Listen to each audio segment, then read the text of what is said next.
BJP జాతీయ అధ్యక్షుడు JP Nadda, BJP రాష్ట్ర అధ్యక్షురాలు దగ్గుపాటి పురంధేశ్వరి పిలుపు మేరకు ఈ నెల 11వ తేదీ నుండి 15వ తేదీ వరకు హర్ ఘర్ తిరంగా కార్యక్రమాన్ని నిర్వహిస్తున్నట్లు బీజేపీ జిల్లా అధ్యక్షుడు చిలుకూరి రామ్ కుమార్ తెలిపారు. భారతీయ జనతా యువ మోర్చా అధ్యక్షులు సిహెచ్ పాపారావు అధ్యక్షతన హర్ ఘర్ తిరంగా అభియాన్ బైక్ యాత్ర కార్యక్రమం ఘనంగా నిర్వహించారు.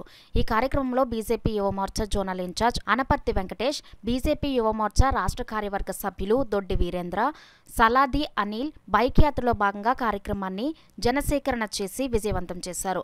అనంతరం బీజేపీ జిల్లా అధ్యక్షులు చిలుకూరి రామ్ కుమార్ మాట్లాడుతూ బీజేపీ జాతీయ అధ్యక్షులు, బీజేపీ రాష్ట్ర అధ్యక్షులు దగ్గుపాటి పురంధేశ్వరి 11 నుంచి 15 వరకు హర్ ఘర్ తిరంగా నినాదంతో ప్రతి జిల్లాలో జాతీయ జెండాలతో బైక్ యాత్రకు పిలుపునిచ్చారని అన్నారు. భారతీయ జనతా యువ మోర్చా ఆధ్వర్యంలో ప్రతి ఇంటిపై జాతీయ పతాకాన్ని ఎగరవేయాలని బైక్ యాత్ర చేశారు.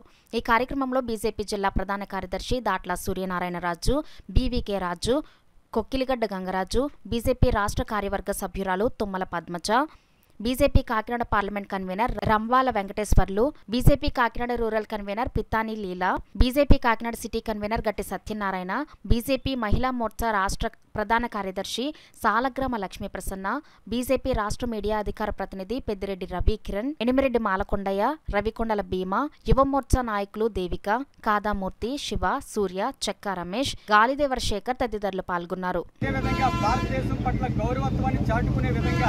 జెండాకు సెల్యూట్ చేస్తూ ప్రతి ఇంటిపైన కూడా జెండా ఎగరమని చెప్పేసి పిలుపునివ్వడం జరిగింది. దాంట్లో భాగంగా ఈ రోజున కాకినాడ రూరల్ అసెంబ్లీ నుంచి బయలుదేరిన యాత్ర జిల్లా వ్యాప్తంగా కూడా యువ మోర్చా ఆధ్వర్యంలో యువ మోర్చా అధ్యక్షుడు సిట్ర పాపారావు గారు, అదేవిధంగా జిల్లా ఈ కార్యక్రమానికి ఇన్ఛార్జ్ వహించినటువంటి అనిల్ సలాద్ అనిల్ గారు, అదేవిధంగా వెంకటేష్ గారు, లక్ష్మీప్రసాద్ గారు అందరూ కూడా ఈ కార్యక్రమం జిల్లా అధ్యక్షుడు గారు ఆయన కూడా ఈ కార్యక్రమానికి హాజరవడం జరిగింది.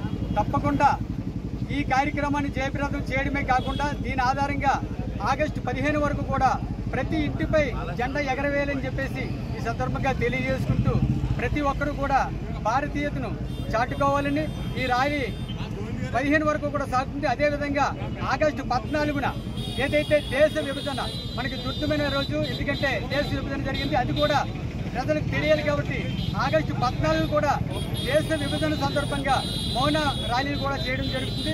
ఆగస్టు 15 పెద్ద ఎత్తున ప్రతి ఇంటిపై జెండా వేయడమే కాకుండా ఇప్పటి నుంచి కూడా వేయాలని చెప్పేసి దానికి తగ్గ జెండాలు కూడా సమకూరుస్తామని చెప్పేసి